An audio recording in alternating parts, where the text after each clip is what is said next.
Hello అండి. Welcome to Srivalli kitchen.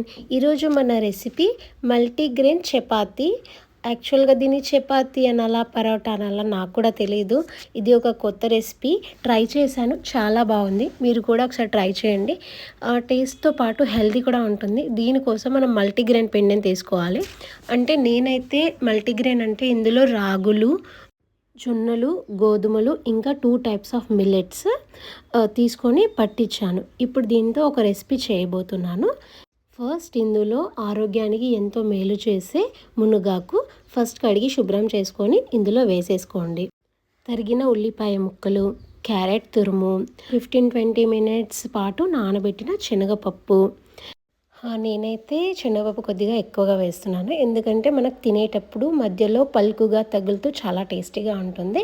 ఇంకా ఇందులో నువ్వులు, ఉప్పు, కారం మీ టేస్ట్కి తగినంత వేసేసుకోండి. వేసుకొని కొద్ది కొద్దిగా వాటర్ వేస్తూ పిండిని మరీ హార్డ్గా కాకుండా మరీ సాఫ్ట్గా కాకుండా చపాతీ పిండిలా కలుపుకోవాలి. నార్మల్ వాటరే యూజ్ చేయండి, హాట్ వాటర్ ఏం అవసరం లేదు. ఇందులో ఇంకా కొత్తిమీర, కరివేపాకు కూడా వేసేసుకోవచ్చు. నేను ఆల్రెడీ మునగాకు వేసాను కాబట్టి అవి స్కిప్ చేశాను. ఇందులో మనకి వీడియోలో చూపిస్తున్న విధంగా ఆ కన్సిస్టెన్సీలో ఉండేలా పిండి తడుపుకోండి.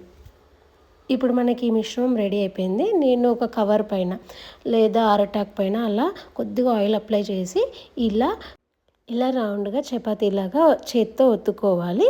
ఇప్పుడు ఒక ప్యాన్ స్టవ్ మీద పెట్టేసుకొని వేడయ్యాక కొంచెం ఆయిల్ అప్లై చేసేసి 2 సైడ్స్ కాల్చుకుంటే మనకి ఇది రెడీ అయిపోతుంది. ఈ పరోటా మనం కాల్చుకునే ముందు ఫస్ట్ మూత పెట్టాలి.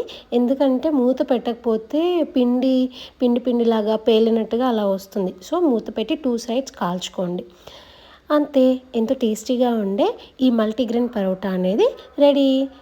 మీరు కూడా ట్రై చేయండి. ట్రై చేసి ఎలా ఉందో కామెంట్ చేయండి. ఇది మాత్రం చాలా హెల్తీ అండ్ టేస్టీ రెసిపీ. మనం మిల్లెట్స్ చాలామంది తినరు, డైరెక్ట్గా తినని వాళ్ళు ఇలా తినొచ్చు.